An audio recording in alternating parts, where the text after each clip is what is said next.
اور دوسرے کئی محدثین نے متعدد سندوں سے نقل کیا ہے. صحیح ترین احادیث میں شمار ہوتی ہے یہ. اور اس میں حضرت عائشہ رضی اللہ تعالی عنہا نے خود رسول اللہ صلی اللہ علیہ وسلم سے سن کر آغاز وحی کا پورا قصہ بیان کیا ہے. اس کے علاوہ ابن عباس، ابو موسیٰ اشعری اور صحابہ رضوان اللہ کرام اجمعین کی ایک جماعت سے بھی یہی بات منقول ہے کہ قرآن کی سب سے پہلی آیات جو حضور اکرم صلی اللہ علیہ وسلم پر نازل ہوئی وہ یہی پہلی 5 تھیں. دوسرا حصہ بعد میں اس وقت نازل ہوا جب رسول اللہ صلی اللہ علیہ وسلم نے حرم میں نماز پڑھنی شروع کی اور ابو جہل نے آپ کو دھمکیاں دے کے اس سے روکنے کی کوشش کی. محدثین نے آغاز وحی کا قصہ اپنی اپنی سندوں کے ساتھ امام زہری سے، اور انہوں نے حضرت عروہ بن زبیر سے، اور انہوں نے اپنی خالہ حضرت عائشہ رضی اللہ تعالیٰ عنہ سے نقل کیا ہے. وہ فرماتی ہیں، عائشہ فرماتی ہیں کہ رسول اللہ صلی اللہ علیہ وسلم پر وحی کے ابتدائی سچے، اور بعض روایت میں ہے کہ اچھے خوابوں کی شکل میں ہوتی تھی. پہلے انہیں خواب آیا کرتے تھے بہت سچے. آپ جو خواب بھی دیکھتے وہ ایسا ہوتا کہ جیسے آپ دن کی روشنی میں دیکھ رہے ہیں. پھر آپ تنہائی پسند ہو گئے اور کئی شب و روز غار حرا میں رہ کر عبادت کرنے لگے. حضرت عائشہ رضی اللہ عنہا نے تحنس کا لفظ استعمال کیا ہے، یعنی جس کو تشریح امام زہری نے تعبد سے کی ہے. یعنی یہ کسی طرح کی عبادت تھی جو آپ کرتے تھے، کیونکہ اس وقت تک اللہ تعالیٰ کی طرف سے آپ کو عبادت کا طریقہ نہیں بتایا گیا تھا. آپ کھانے پینے کا سامان گھر سے لے کر جا کر وہاں چند روز گزارتے، پھر حضرت ختیجہ رضی اللہ عنہا کے پاس واپس آتے اور مزید چند روز کے لیے سامان آپ کے لیے مہیا کر دیا جاتا. وہ کر دیتی تھی آپ کو. ایک روز جب کہ آپ غار حرا میں تھے تو یکایک آپ پر یہ وحی نازل ہوئی اور فرشتے نے آ کر آپ سے کہا پڑھو اقرا. یہاں میں بس روک کے آپ سے کہوں گا، یعنی جب رسول اللہ صلی اللہ علیہ وسلم نے دیکھا کہ ایک فرشتہ پہلی دفعہ دیکھا جس کے پاؤں فرش پہ سر عرش پہ ہے، تو رسول اللہ صلی اللہ علیہ وسلم گھبرا بھی گئے. اور انہوں نے کہا، جب کہا کہ اقرا پڑھو، تو اس کے بعد حضرت عائشہ خود رسول اللہ صلی اللہ علیہ وسلم کا قول نقل فرماتی ہیں کہ خود رسول اللہ صلی اللہ علیہ وسلم نے فرمایا مانا بکاری، میں نہیں پڑھ سکتا ہوں. اس پر فرشتے نے مجھے پکڑ کر بھینچا یہاں تک کہ میری قوت برداشت جواب دینے لگی. پھر اس نے مجھے چھوڑ دیا اور کہا پڑھو. رسول اللہ صلی اللہ علیہ وسلم پھر وہی جواب دیا مانا بکاری، میں نہیں پڑھ سکتا ہوں. اس نے پھر فرشتے نے دوبارہ مجھے بھیجا، یعنی وہ جبرائیل علیہ السلام تھے، اور میری قوت برداشت جب جواب دینے لگی تو پھر اس نے مجھے چھوڑ دیا اور کہا پڑھو. تو رسول صلی اللہ علیہ وسلم نے فرمایا کہ میں نے پھر وہی جواب دہرایا کہ مانا بقاری، میں نہیں پڑھ سکتا ہوں. تو حضرت جبرائیل علیہ السلام نے تیسری مرتبہ مجھے بھیجا اور یہاں تک کہ میری قوت برداشت جواب دینے لگی. پھر اس نے مجھے چھوڑ دیا اور کہا اقرا باسم ربک الذی خلق، پڑھو اپنے رب کے نام سے جس نے پیدا کیا.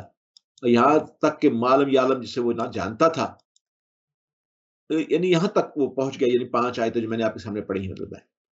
اب یہاں میں ایک نقطہ آپ کے سامنے رکھنا چاہتا ہوں، آپ کے توسط سے آپ کے سننے ہمارے جتنے بھی سننے والے ہیں، کہ اگر فرشتہ یہ کہتا اکتب لکھو تو تعبیر رسول اللہ صلی اللہ علیہ وسلم کا یہی جواب ہوتا کہ میں نہیں لکھ سکتا، میں نہیں پڑھ سکتا، انا امی، میں نہیں پڑھ سکتا، میں لکھ نہیں سکتا. لیکن پڑھنے کے بارے میں کیوں کہا گیا ہے؟ میں یہ سمجھتا ہوں، یہ میری سوادید جو میں عرض کرنا چاہتا ہوں یہ ہے کہ اللہ تعالیٰ نے قیامت تک کے لیے یہ وہی ہر مسلمان پہ فرض کر دی ہے کہ اگر تمہیں دین سیکھنا ہے تو تمہیں پڑھنا پڑے گا آپ کو. یعنی اقرا جو ہے یہ ساری دنیا کے لیے ایک وحی ان کے لیے آ گئی ہے. ہر فرد کے لیے جو کہ اللہ تعالیٰ کی مخلوق کا ہر فرد ہے اس کے لیے اقرا یہ پڑھنا اسے پڑے گا. حضرت عائشہ رضی اللہ عنہ فرماتی ہے، یہ بڑی ایک بہت بڑا ایک فلسفہ ہے اس لفظ اقرا کے اندر بھی، قرآن کا ہر لفظ کے اندر بھی مطلب ہے. حضرت عائشہ رضی اللہ عنہ فرماتی ہیں کہ اس کے بعد رسول اللہ صلی اللہ علیہ وسلم کانپتے لرزتے ہوئے وہاں سے پلٹے اور حضرت ختیجہ کے پاس پہنچ کر کہا کہ مجھے اڑا دو، کچھ چیز مجھے اڑا دو. چنانچہ آپ کو کچھ چیز اڑا دی گئی. آپ جب اوڑھ لی تو جب آپس سے خوف زدگی کیفیت تھوڑی دور ہو گئی تو آپ نے فرمایا اے خدیجہ یہ مجھے کیا ہو گیا ہے. پھر سارا قصہ آپ نے ان کو سنایا اور کہا مجھے اپنی جان کا ڈر ہے. تو حضرت ختیجہ نے بڑا خوبصورت جواب فرمایا، کہا ہرگز نہیں، آپ خوش ہو جائیے، خدا کی قسم اقسم باللہ آپ کو خدا کبھی رسوا نہ کرے گا. آپ تو رشتہ داروں سے نیک سلوک کرتے ہیں، سچ بولتے ہیں. ایک روایت میں یہ اضافہ بھی ہے کہ آپ امانتیں ادا کرتے ہیں، امانتیں رکھتے نہیں ہیں، امانتیں ادا بھی کرتے ہیں. یعنی بے سہارا لوگوں کا بھار برداشت کرتے ہیں. نادار لوگوں کو کما کر دیتے ہیں اپنی جیب سے، مہمان نوازی کرتے ہیں اور نیک کاموں میں مدد کرتے ہیں۔ پھر حضور صلی اللہ علیہ وسلم کو ساتھ لے کر وہ ورقہ بن نوفل کے پاس گئیں جو ان کے چچا زاد بڑے بھائی تھے۔ زمانہ جاہلیت میں وہ عیسائی ہو گئے تھے، عربی اور عبرانی میں انجیل لکھتے تھے، عالم تھے، بہت بوڑھے اور نابینا ہو گئے تھے۔ حضرت خدیجہ نے ان سے کہا بھائی جان ذرا اپنے بھتیجے کا قصہ سنیے۔ ورقہ نے حضرت حضور سے کہا بھتیجے تم کو کیا نظر آیا؟ تو میرے آقا صلی اللہ علیہ وسلم نے جو کچھ دیکھا تھا وہ بیان فرما دیا۔ تو ورقہ بن نوفل نے کہا یہ وہی ناموس یعنی وہی لانے والا فرشتہ ہے جو موسیٰ علیہ السلام پر نازل کیا گیا تھا، حضرت عیسیٰ علیہ السلام پر نازل کیا گیا تھا۔ کاش میں آپ کے زمانہ نبوت میں قوی جوان ہوتا، کاش میں اس وقت زندہ رہوں جب آپ کی قوم آپ کو نکالے گی۔ تو رسول اللہ صلی اللہ علیہ وسلم نے بڑی حیرت سے فرمایا کیا لوگ مجھے نکال دیں گے؟ تو ورقہ نے کہا کہ ہاں کبھی ایسا نہیں ہوا کہ کوئی شخص وہ چیز لے کر آیا ہو جو آپ لائے ہیں اور اس سے دشمنی نہ کی گئی ہو۔ اگر میں نے آپ کا وہ زمانہ پایا تو میں آپ کی پرزور مدد کروں گا، مگر زیادہ مدت نہ گزری تھی کہ ورقہ بن نوفل کا انتقال ہو گیا۔ یہ قصہ خود اپنے منہ سے بول رہا ہے، بتا رہا ہے، اس کے الفاظ چیخ چیخ کر بتا رہے ہیں کہ فرشتے کی آمد سے ایک لمحہ پہلے تک بھی رسول اللہ صلی اللہ علیہ وسلم اس بات سے خالی ذہن تھے کہ آپ نبی بنائے جانے والے ہیں۔ اس چیز کا طالب یا متوقع ہونا درکنار، آپ کے تو وہن و گمان میں بھی یہ نہ تھا کہ ایسا کوئی معاملہ آپ کے ساتھ پیش آئے گا۔ وہی کا نزول اور فرشتے کا اس طرح سے سامنے آنا آپ کے لیے اچانک ایک حادثہ تھا، یہ ایک واقعہ تھا جس کا تاثر آپ کے اوپر وہی ہوا جو ایک بے خبر انسان پہ اتنے بڑے ایک حادثے کے پیش آنے سے فطری طور پر ہو سکتا ہے۔ یہی وجہ ہے کہ جب آپ اسلام کی دعوت لے کر اٹھے تو مکہ کے لوگوں نے آپ پر ہر طرح کے اعتراضات کیے، مہمانہ الزامات لگائے، مگر ان میں سے کوئی یہ کہنے والا نہ تھا کہ ہم کو تو پہلے ہی یہ خطرہ تھا کہ آپ کوئی دعویٰ کرنے والے ہیں۔ یہ کسی نے نہیں کہا کیونکہ آپ ایک مدت سے نبی بننے کی تیاریاں کر رہے تھے۔ اس قصے سے ایک بات یہ بھی معلوم ہوتی ہے کہ نبوت سے پہلے آپ کی زندگی کیسی پاکیزہ مطہر تھی، آپ کا کردار کتنا بلند تھا۔ حضرت خدیجہ رضی اللہ عنہا کوئی کمسن خاتون تو نہ تھی، بلکہ اس واقعی وقت ان کی عمر 55 سال تھی۔ وہ بڑی سمجھدار دانا بینا خاتون تھی اور 15 سال سے حضور اکرم صلی اللہ علیہ وسلم کی شریک زندگی تھی، شریک سفر تھی۔ بیوی سے شوہر کی کوئی کمزوری چھپی نہیں رہ سکتی ہے بھائی، آپ جانتے ہیں ہم بھی شادی شدہ ہیں۔ انہوں نے اس طویل ازدواجی زندگی میں آپ کو اتنا عالی مرتبہ انسان پایا تھا کہ جب حضور اکرم صلی اللہ علیہ وسلم نے ان کو غار حرا میں پیش آنے والا واقعہ سنایا تو بلا تامل انہوں نے یہ تسلیم کر لیا کہ فی الواقع اللہ کا فرشتہ ہی آپ کے پاس وہی لے کر آیا ہے۔ اسی طرح ورقہ بن نوفل بھی مکہ کے ایک بوڑھے باشندے تھے، بچپن سے حضور اکرم صلی اللہ علیہ وسلم کی زندگی دیکھتے چلے آ رہے تھے اور 15 سال کی قریبی رشتہ داری کی بنا پر وہ تو آپ کے حالات سے اور بھی زیادہ گہری واقفیت رکھتے تھے۔ انہوں نے بھی جب یہ واقعہ سنا تو انہیں کوئی وسوسہ نہیں ہوا، کوئی ایک لمحے کے لیے بھی انہوں نے سوچا، بلکہ سنتے ہی انہوں نے کہہ دیا یہ وہی ناموس ہے جو موسیٰ علیہ السلام پر نازل ہوا تھا، یعنی فرشتہ وہی ہے۔ اس کے معنی یہ ہے کہ ان کے نزدیک بھی آپ اتنے بلند پایا انسان تھے کہ آپ کا نبوت کے منصب پر سرفراز ہونا کوئی قابل تعجب امر نہ تھا۔ یعنی یہ وہ چیز ہے۔ میں یہاں ایک چھوٹی سی چیز آپ کے سامنے اور بھی عرض کرنا چاہتا ہوں، وہ یہ ہے کہ میں بتا دوں کہ جب رسول اللہ صلی اللہ علیہ وسلم تھوڑے سے جب دیکھا فرشتے کو جو پاؤں زمین پہ اور سر عرش پہ ہے، یعنی فرش اور عرش کے درمیان وہ فرشتہ کھڑا ہے، تو میں اپنی ذاتی مشاہدہ آپ کو بتانا چاہتا ہوں کہ میں ایک دفعہ جہاز میں سفر کر رہا تھا تو اچانک جہاز کے پائلٹ نے یہ اعلان کیا کہ آج ہمارے ساتھ دنیا کا سب سے طویل قامت شخص اور سب سے چھوٹے قد والا شخص سفر کر رہا ہے۔ تو میں نے اس سے گزارش کی ہے کہ آپ ایک دفعہ ایک ہماری مسافر کے درمیان سے ہو جائیں۔ آپ سے گزارش ہے کہ آپ اس سے نہ تو کوئی آٹوگراف مانگیے گا نہ ہاتھ ملائیے گا، بس میں نے اس سے گزارش کی، میری بات انہوں نے مان لی ہے۔ اور میں کیونکہ سب سے اگلی سیٹ میں بیٹھا تھا، فرسٹ کلاس میں تھا بیٹھا ہوا، تو وہ اور جب انہوں نے نام لیا عالم چنا کا، وہ عالم چنا جسے میں نے فزیکلی طور پہ تو کبھی نہیں دیکھا تھا لیکن ٹیلی ویژن پہ میں نے اسے کئی بار دیکھا تھا، مجھے علم تھا کہ یہ دنیا کا سب سے لمبا آدمی ہے۔ میں نے طارق عزیز شو کا ایک شو اس میں دیکھا تھا، اور بھی ایک دو شو تھے ٹی وی میں دیکھا تھا۔ آپ یقین کریں کہ جب وہ پہلو سے اس طرف ایسے کر کے میرے سامنے آیا تو میں اس سے دیکھ کے ٹھٹک گیا، یعنی ایسا جس کو میں آلریڈی جانتا تھا، دیکھا ہوا تھا ٹی وی کے اوپر، اس کو دیکھ کے میرا عالم یہ ہو گیا کہ میں خوفزدہ ہو گیا۔ اور یقین کیجئے کہ بالغ نے کہا تھا اس سے کوئی ہاتھ نہ ملائے، تو میرا بے سادگی میرا ہاتھ آگے بڑھ گیا، ایسے کر کے میں نے اسے ہاتھ ملایا، میرے ہاتھ سے کوئی 2-3 گنا چوڑا اس کا ہاتھ تھا، میرے ہاتھ میں ہاتھ دیا۔ جب وہ مجھے گزر گیا مجھ سے تو میں اسے پیچھے مڑ کے دیکھتا رہا. میں دیکھتا رہا کہ وہ جہاز کی چھت کے بالکل ساتھ ساتھ بس تھوڑا سا نیچے چل رہا ہے. تو اگر میرا یہ عالم ہے، بشری تقاضا یہ ہے، میرا یہ عالم ہے کہ مجھے پتہ بھی ہے، پھر بھی میں دیکھ کے اسے خوفزدہ ہو گیا، تو میرے آقا صلی اللہ علیہ وسلم کے سامنے اگر ایسا آ جائے ہولا، ایسی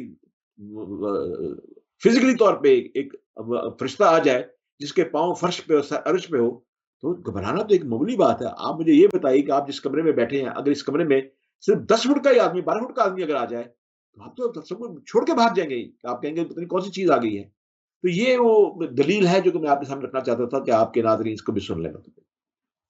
ڈاکٹر صاحب اب ہم چلتے ہیں اس سورہ کے ترجمہ اور تفسیر کی جانب.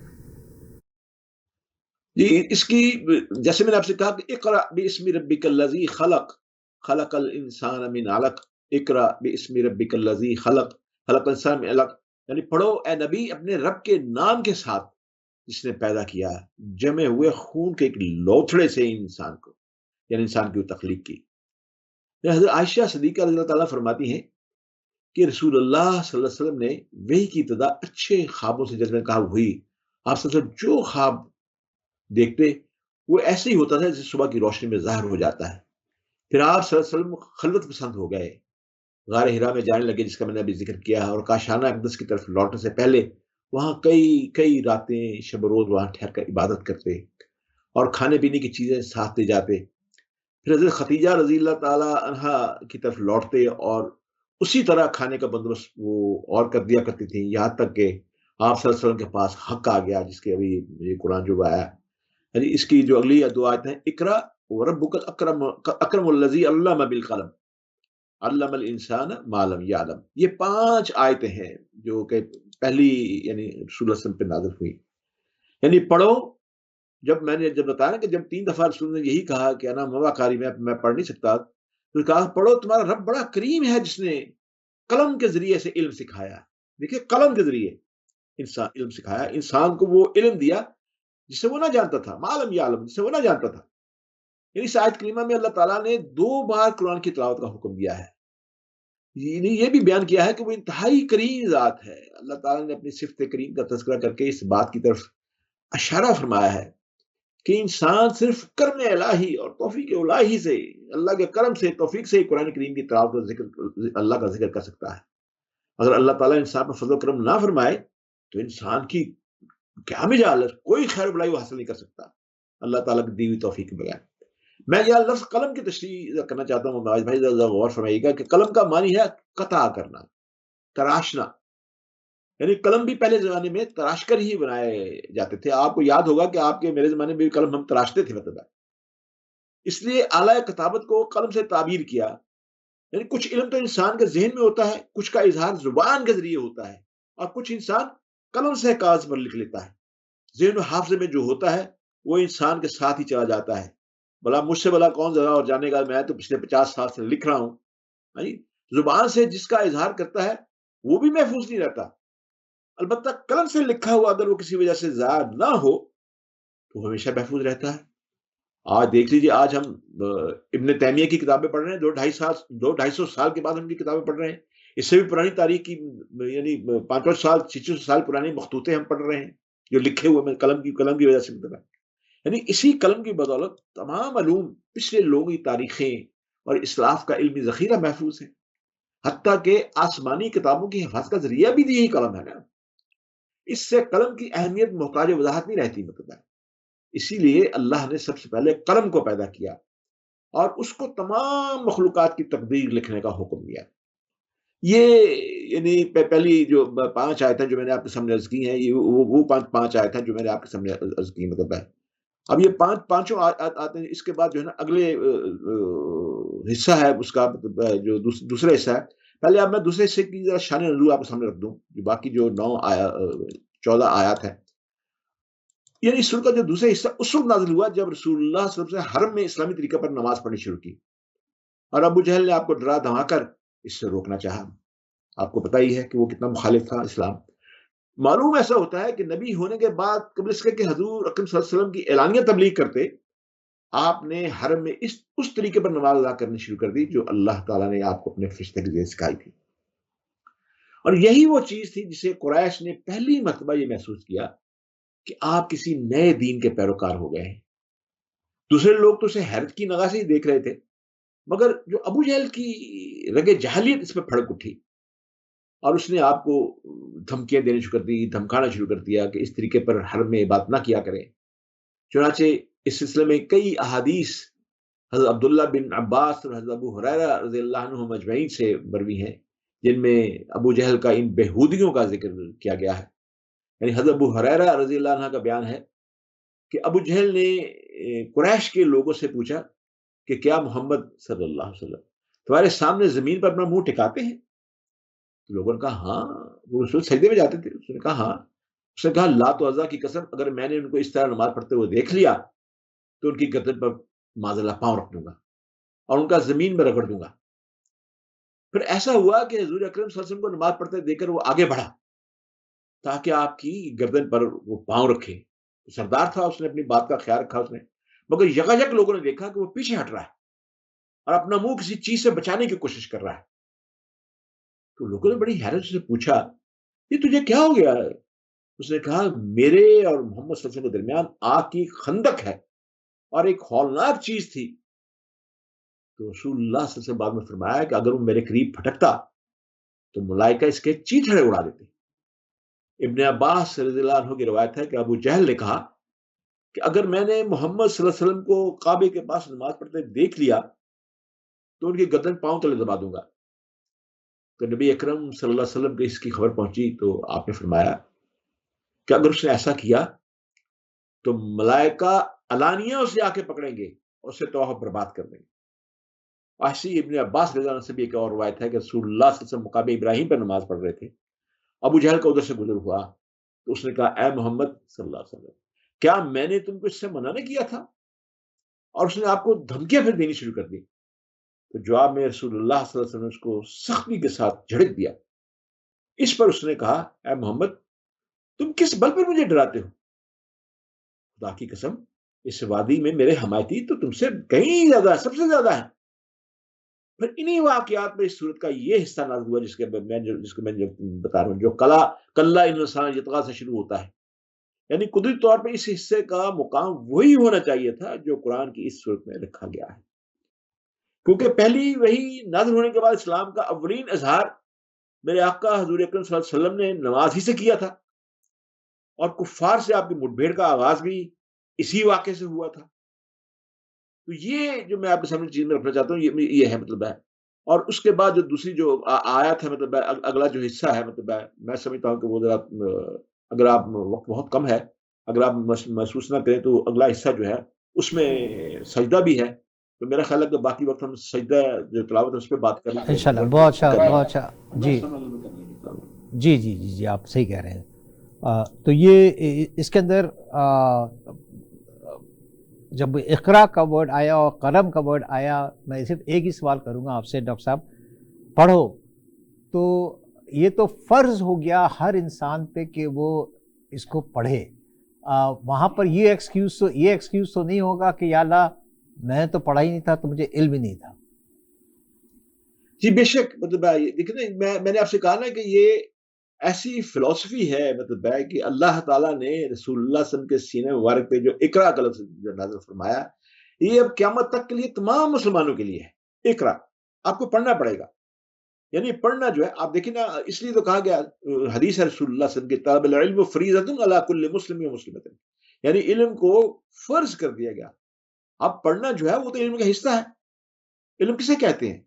علم یہی ہے نا کہ مطلب کچھ چیز کسی کا مطلب جس کا آپ کو جانکاری ہو، جس کو آپ اسے علم کہتے ہیں. مطلب ہے آپ آج کل کہتے ہیں کوئی بعد میں آپ سے بات پوچھتا ہے تو آپ کہتے ہیں مجھے اس کا علم نہیں تھا یا مجھے اس کا پتہ نہیں. اس کا مطلب یہ ہے کہ آپ نگیٹ کر رہے ہیں. مطلب ہے لیکن اللہ تعالیٰ کا علم سیکھنے کے لیے یہ قرآن کو سیکھنے کے لیے ہمیں پڑھنا پڑے گا. یہ پڑھنا جیسے میں نے حدیث آپ کے سامنے رکھی ساستہ کی مشہور حدیث ہے کہ طلب العلم فریضۃ علی کل مسلم و مسلمۃ، یعنی مسلمان مرد عورتوں پر یہ علم کو فرض کر دیا گیا ہے، علم حاصل کرنا، طلب کرنا. یعنی اس کا بعد میں یہ بھی کہا گیا چاہے تم اس کے لیے چین جانا پڑے. اب کچھ لوگ یہ کہتے ہیں کہ جی اگر دیکھا جائے تو دینی علوم تو سارا رسول اللہ صلی اللہ علیہ وسلم کے پاس تھا. رسول اللہ کے پاس مطلب علم تھا، وہی سب سے بڑی یونیورسٹی تھے، وہی سب سے بڑی علمی دستگاہ تھے، وہی سب سے بڑا علم کا منبع تھے، وہ چین کا کیوں کہا گیا؟ یعنی گویا یہاں پہ اشارہ دنیاوی علوم کی طرف بھی کیا گیا ہے، یعنی مسلمان کو دنیاوی علوم کے حصول کی طرف بھی اشارہ کیا گیا ہے۔ اب آپ یہ دیکھیے، اگر وہ جو صحابہ جن کو رسول اللہ صلی اللہ علیہ وسلم تبلیغ کے لیے بھیجتے تھے، کچھ سیکھنے کے لیے بھیجتے تھے، وہ مدینے کی، مکے کی وہ پوری رسول اللہ کی پاکیزہ مطہر مجلس جس کو فرشتوں نے گھیرا ہوتا تھا مطلب اپنے نورانی پروں سے، اس کو چھوڑ کے جانا کتنا مشکل ہے، لیکن کتنا اہم کام تھا کہ وہ سب کو چھوڑ چھاڑ کے اپنے بچوں کو، بی بچوں کو، اور خاص طور پر رسول اللہ صلی اللہ علیہ وسلم کی نورانی مجلس کو چھوڑ کے وہ چلے جاتے ہیں۔ علم حاصل کرنا اتنی بڑی بات ہے، اور علم کے لیے باقی پڑھنا پڑتا ہے۔ اس لیے یہ اقرا جو کہا گیا نا، جب رسول اللہ صلی اللہ علیہ وسلم نے جب فرمایا، میں نے جیسے میں نے پوری تشریح کی کہ رسول اللہ صلی اللہ علیہ وسلم نے فرمایا کہ میں تو پڑھا ہوا نہیں ہوں، پھر 3 دفعہ کے بعد جب بھیج کے پھر آخر میں کہا گا اقرا باسم ربک الذی خلق، یعنی پڑھو اپنے رب کے نام سے جس نے تمہیں پیدا کیا، خلق الانسان من علق، مطلب اس کی میں تشریح آپ کے سامنے کر چکا ہوں۔ تو اس کے بعد اللہ تعالیٰ نے اپنے قدرت سے رسول اللہ صلی اللہ علیہ وسلم کو علم دینا شروع کر دیا۔ تو رسول اللہ صلی اللہ علیہ وسلم کی جو درسگاہ تھی وہ فرشتوں کے ذریعے اللہ کے ہاں انہوں نے سارا علم حاصل کیا، نماز سیکھی، قرآن سیکھا، ہر چیز دیکھی۔ اس کے باوجود آپ دیکھیں کہ رسول اللہ صلی اللہ علیہ وسلم اپنے چند صحابہ، 1-2 صحابی تھے، بڑے خوش الحان تھے، تو رسول اللہ صلی اللہ علیہ وسلم سے فرمائش کیا کرتے تھے کہ مجھے قرآن سناؤ۔ تو وہ صحابہ کہا کرتے یا رسول اللہ صلی اللہ علیہ وسلم آپ کے تو سینے مبارک میں یہ نازل ہوا ہے۔ تو رسول اللہ صلی اللہ علیہ وسلم نے کہا کہ مجھے خوش الحانی سے میں قرآن سنتا ہوں تو میرے دل کو سکون پہنچتا ہے، یعنی قرآن ایک ایسی چیز ہے کہ جیسے آپ سنتے ہیں خوش الحانی جو پڑھتے ہیں آپ، مقصود صرف یہ ہے کہ آپ اس قرآن کا جو سن رہے ہیں اس کا معنی اگر آپ کو آتا ہو تو آپ کا لطف دوبالا ہو جاتا ہے۔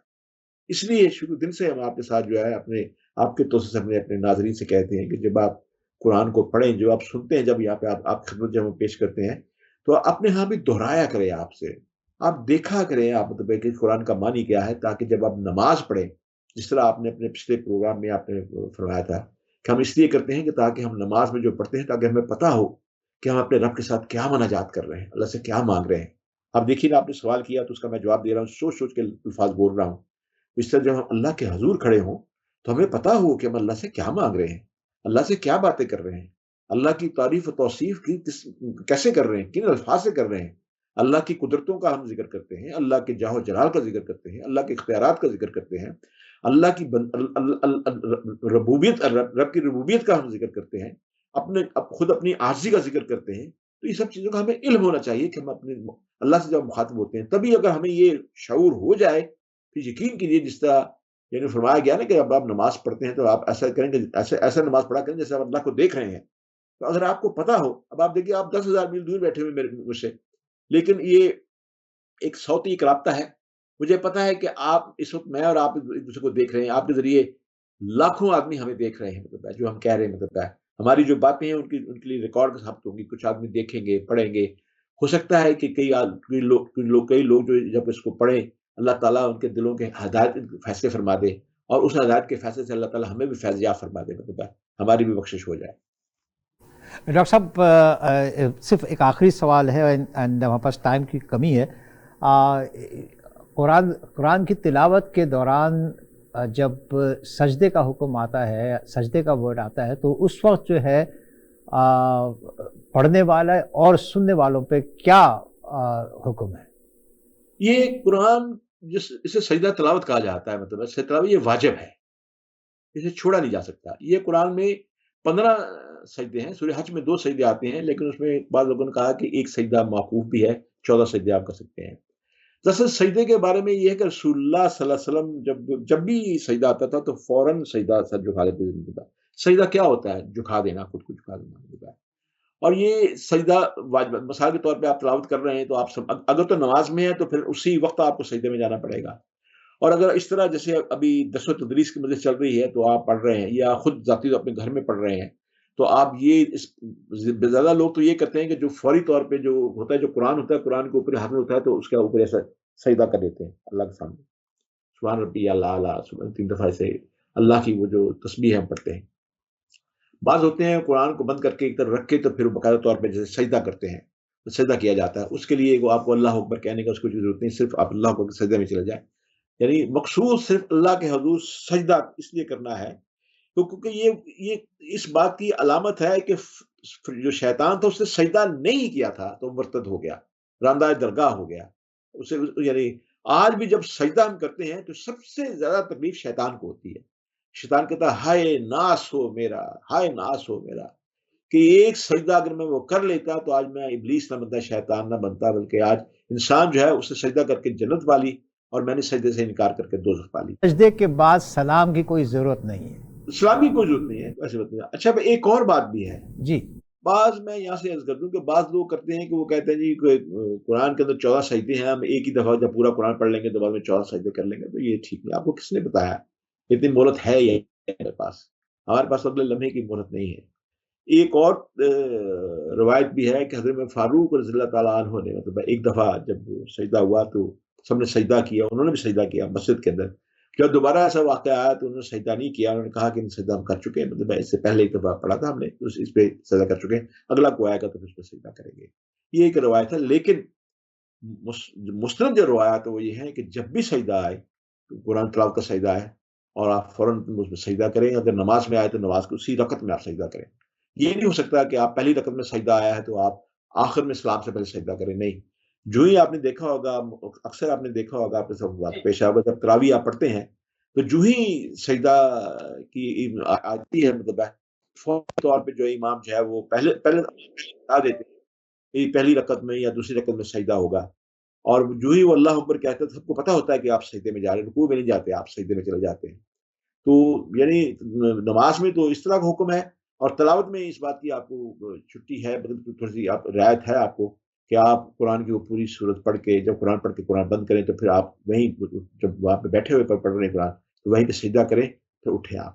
یہ اس کا حکم ہے. ڈاکٹر صاحب بہت بہت شکریہ، کیونکہ وقت کی ہم 2 منٹ اوپر چلے گئے، معذرت چاہتا ہوں میں، مگر بقیہ کے جو آیات ہیں سورہ علق کی انشاءاللہ تعالیٰ اگلی نشست میں ہم کریں گے اس کو پورا. یہ وقت کو دیکھ کر تو میں نے روک دیا، میں نے کہا کہ انشاءاللہ باقی اس میں پڑھ کے چلیں. جی بہت بہت شکریہ ڈاکٹر صاحب. اگلی نشست تک السلام علیکم ورحمۃ اللہ وبرکاتہ. السلام ورحمۃ اللہ وبرکاتہ.